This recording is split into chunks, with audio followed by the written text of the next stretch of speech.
2026 구역공과 하나님 나라 백성의 세계관.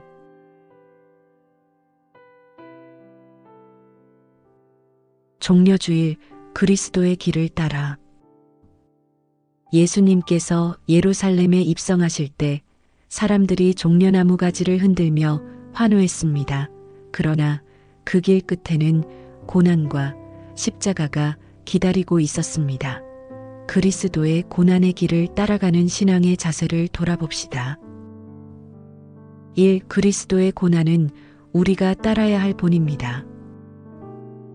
예수님은 우리를 위해 고난을 받으셨고 그 고난의 길을 제자들도 따르도록 부르셨습니다.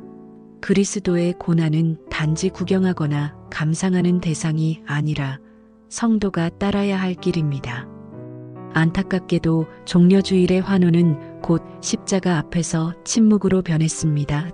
주님은 불의한 고난을 끝까지 견디셨고 믿는 자들에게 그 본을 남기셨습니다. 이 그리스도의 반응은 우리 삶의 태도입니다. 예수님은 모욕과 고난을 당하셔도 그 모욕을 갚거나 위협하지 않으시고 공의로 심판하시는 하나님께 자신을 맡기셨습니다. 이는 하나님의 뜻을 신뢰하며 침묵하는 태도입니다. 이후 예수님은 사람들의 기대와는 전혀 다른 방식으로 십자가를 지셨습니다. 그분의 반응은 세상의 방식과 다른 하나님 나라 백성의 태도를 보여줍니다. 우리도 고난과 불의 앞에서 주님을 본받아 의연하게 반응하며 하나님의 뜻을 신뢰해야 합니다. 3. 그리스도의 죽음은 우리를 살리는 구원의 길입니다. 예수님의 죽음은 고귀한 희생을 넘어 우리의 죄를 대신 지신 대속의 사건입니다. 주님은 죄 없으신 몸으로 십자가에 달리셔서 우리를 죄에서 해방하셨습니다. 종려주일에 예루살렘에 입성하신 것도 바로 이 십자가를 지시기 위함이었습니다. 그 십자가는 우리에게 생명을 주는 유일한 길입니다. 예수님은 우리에게 생명을 주시기 위해 십자가의 길을 걸으셨습니다. 우리는 그리스도의 고난의 길을 따를 때 생명을 얻을 수 있습니다. 말씀 베드로전서 2장 18절에서 25절. 사환들아 범사에 두려워함으로 주인들에게 순종하되 선하고 관용하는 자들에게만 아니라 또한 까다로운 자들에게도 그리하라.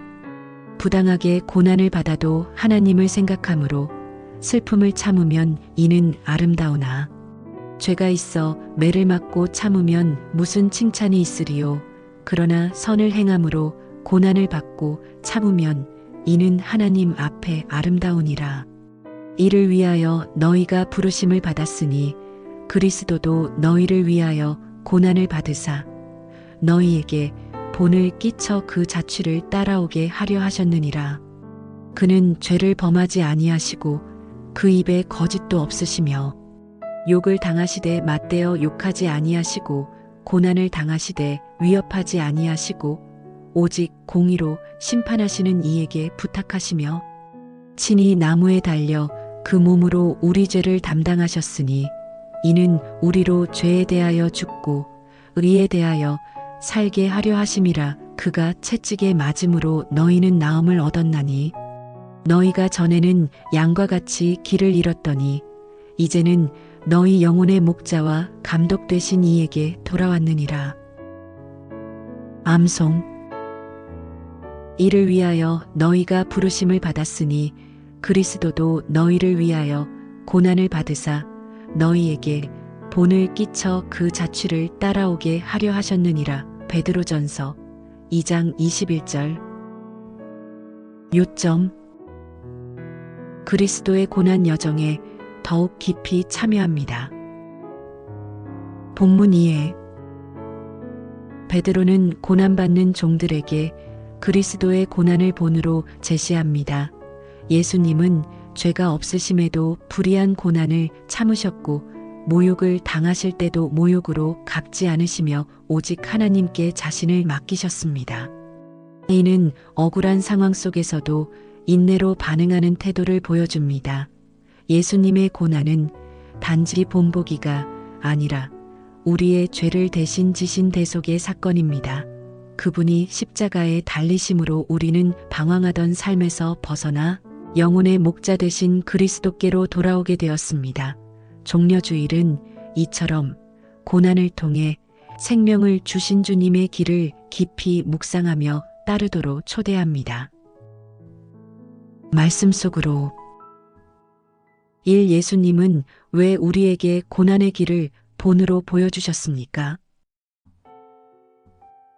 그 자취를 따라오게 하기 위함입니다. 이 모욕과 고난을 당할 때 우리는 어떤 태도로 반응해야 할까요? 오직 공의로 심판하시는 이에게 부탁합니다. 3. 예수님의 고난과 죽음은 우리에게 어떤 유익을 주었습니까? 우리를 살게 하시고 목자 되신 하나님께 돌아오게 하였습니다. 묵상 이야기. 짐 엘리엇은 1950년대 미국의 청년 선교사로 에콰도르의 원주민 아우카족에게 복음을 전하기 위해 떠났습니다. 수개월 동안 준비하고 기도하며 그들에게 다가갔지만 결국 그는 다른 선교사들과 함께 원주민들의 창에 찔려 29세의 젊은 나이에 생을 마감했습니다.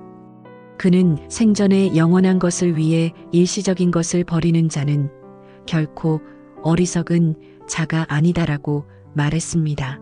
그의 순교는 그리스도의 고난에 참여하는 삶이 어떤 것인지를 세상에 보여주었습니다. 이후 그의 아내 엘리자베스 엘리엇은 용서와 복음을 들고 다시 그 부족을 찾아갔고 결국 많은 이들이 그리스도를 믿게 되었습니다. 나눔. 고난 중에 그리스도를 본받아 참고 견뎌낸 일을 나누어 봅시다. 기도. 주님의 고난을 깊이 묵상하며 그 길을 따를 용기를 주소서. 적용. 그리스도의 고난과 죽음의 참된 유익이 무엇인지 깊이 묵상해 봅시다.